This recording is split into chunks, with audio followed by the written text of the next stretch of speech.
अस्सलाम वालेकुम फ्रेंड्स, मेरा नाम ज़ैनब ख़ान है और आप देख रहे हैं मेरा YouTube channel visa talk. Friends, अगर आप यूरोप में काम करना चाहते हैं तो आज की वीडियो आपके लिए है, क्योंकि आज हम डिस्कस करेंगे ग्रीस के वर्क वीज़ा के बारे में। ग्रीस का नाम आपने अक्सर सुना होगा, जिसे कि यूनान भी कहते हैं, और ये टूरिज़म के लिए काफ़ी पॉपुलर कंट्री है। यहाँ की सीनिक ब्यूटी की वजह से बहुत से टूरिस्ट यहाँ पे जाते हैं। लेकिन आज हमने जस्ट बात करनी है कि यहाँ पे आप जॉब के लिए, काम के लिए किस तरह से जा सकते हैं, कहाँ से आपने वो कौन सी ऐसी वेबसाइट्स हैं जिससे आपने जॉब सर्च करनी है, कैसे करनी है, क्या उसकी रिक्वायरमेंट्स हैं, कौन सी उसकी आपने डॉक्यूमेंट्स उसके लिए अरेंज करने हैं, कैसे प्रोसेसिंग करनी है। ये सारा हम आज की वीडियो में डिस्कस करेंगे। बहुत इंपॉर्टेंट वीडियो है। अगर आप यूरोप में काम करना चाहते हैं तो इस वीडियो को फुल वॉच कीजिएगा, और चैनल पे नए हैं तो काइंडली चैनल को सब्सक्राइब भी करें। फ्रेंड्स, अगर ग्रीस में सैलरीज़ की बात की जाए तो यहाँ पे सैलरी 700 यूरो से लेके 1200 यूरो तक पर मंथ तक होती है। अब यहाँ पे सैलरी तो कदरे कम है बाकी यूरोपियन कंट्रीज़ के मुकाबले में, लेकिन ग्रीस में चूँकि लोग कम जाते हैं तो इट मीन्स कि यहाँ पे आपको जॉब भी इजीली मिल सकती है, आपके वीज़ा के चांसेस भी अच्छे होते हैं, और एटलीस्ट ये है कि आप एक दफ़ा यूरोप में एंटर हो जाते हैं। वहाँ पे आप अगर काम करते हैं तो आपको बाद में वो पीआर की तरफ भी आपका ये रूट है, पीआर की तरफ भी आपको रेजिडेंसी भी मिल सकती है। फिर आप शेंजन क्योंकि कंट्री है, आप बाकी शेंजन कंट्रीज़ में ट्रैवल भी कर सकते हैं। अब फ्रेंड्स, अगर हम बात करें कि इसके लिए आपको कौन से डॉक्यूमेंट्स रिक्वायर्ड होंगे, अगर आपको सपोज़ जॉब मिल जाती है, और जो कि मैं अभी आपके साथ वेबसाइट शेयर करूंगी जहां से आपने जॉब सर्च करनी है। अगर आपको जॉब मिल जाती है तो उसके बाद आपने ये वाले डॉक्यूमेंट्स अरेंज करके रखने हैं, जिसमें सबसे पहले है आपका वैलिड पासपोर्ट। आपका पासपोर्ट 3 मंथ्स के लिए वैलिड होना चाहिए, उसमें 2 पेजेस ब्लैंक होने चाहिए। अगर आपके कोई प्रीवियस वीज़ाज स्टैम्प हुए हैं वो सारा होना चाहिए। आपके पास वर्क कॉन्ट्रैक्ट होना चाहिए कि जो आपने एक आपको एग्रीमेंट मिला है, आपको जो जॉब ऑफ़र वहाँ से लेटर आया है अपने एम्प्लॉयर से, वो आपने लगाना है। वीज़ा एप्लीकेशन फॉर्म है जो कि आपने कंप्लीट किया हो, फिल किया हो, साइन किया हो।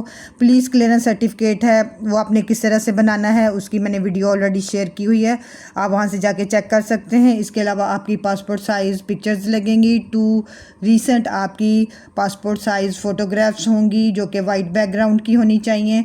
और इसके अलावा आपके पास मेडिकल सर्टिफिकेट होना चाहिए कि आप मेडिकली फ़िट हैं। और आपने जो मेडिकल सर्टिफिकेट बनाना होता है, इसके लिए 2 लेबॉर्ट्रीज़ हैं जो कि साइन की हुई हैं एम्बेसी ने। उसमें एक तो अल अज़ीज़ है और एक दूसरी जो है वो एक्सेल लैब है। वहाँ से आपने अपनी मेडिकल फिटनेस का सर्टिफिकेट लेना होता है। अगर आपका एम्प्लॉयर आपको अकोमोडेशन नहीं दे रहा, क्योंकि अगर वो दे रहा है तो वो वर्क कॉन्ट्रैक्ट के अंदर मेंशन की होगी, अगर नहीं दे रहा तो आपने अपनी अकोमोडेशन का अरेंज करना है, उसके प्रूफ्स लगाने हैं।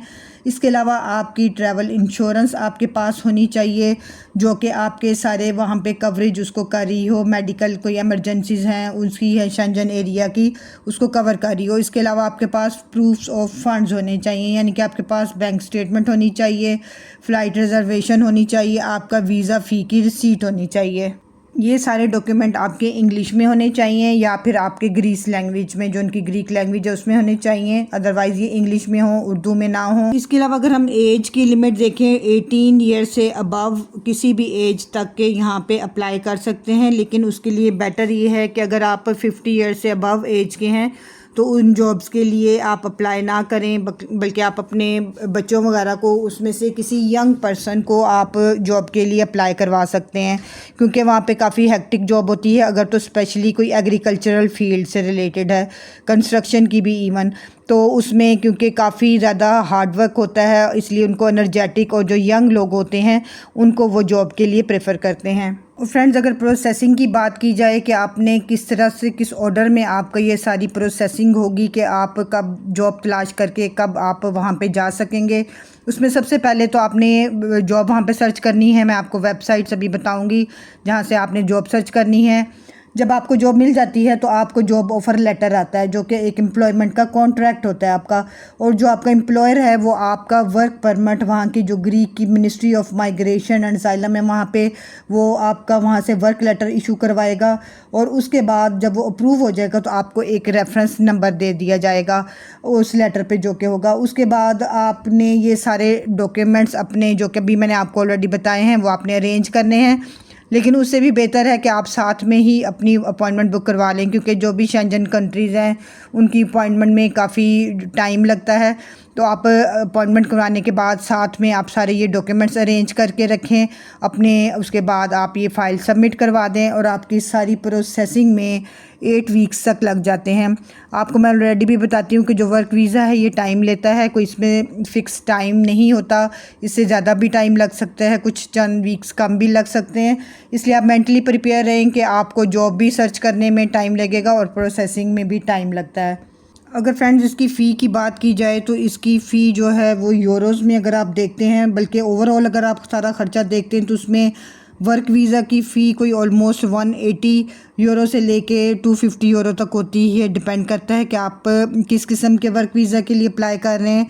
इसके अलावा आपका पुलिस क्लियरेंस सर्टिफिकेट का ख़र्चा होता है, मेडिकल जो आपने फ़िटनेस का सर्टिफिकेट लेना होता है उसका होता है, ट्रैवल इंश्योरेंस आपने लेनी होती है और VFS के सर्विसेज के चार्जेस वगैरह होते हैं। तो अगर आप विदाउट किसी एजेंट करते हैं तो आप अपने लाखों रुपए बचा सकते हैं और ये जस्ट आपके ख़र्चे होते हैं छोटे मोटे जो हैं, और आप ग्रीस का वर्क वीज़ा अप्लाई कर सकते हैं।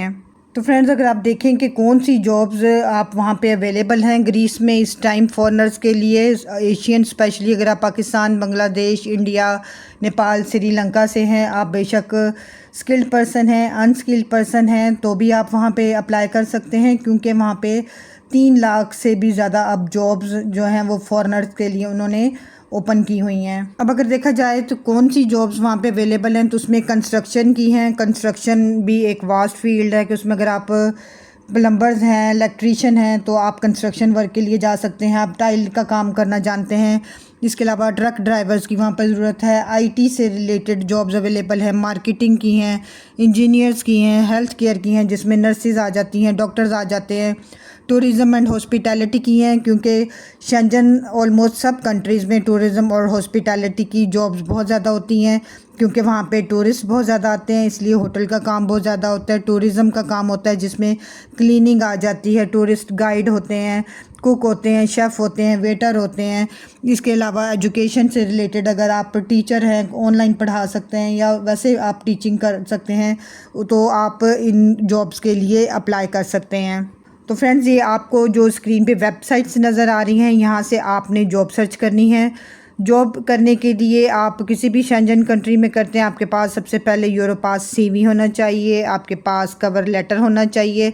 आप इन वेबसाइट्स पे जाएं, आप ज़्यादा से ज़्यादा जगहों पे वेबसाइट्स पे सर्च करें और ज़्यादा से ज़्यादा जॉब्स पे अप्लाई करें।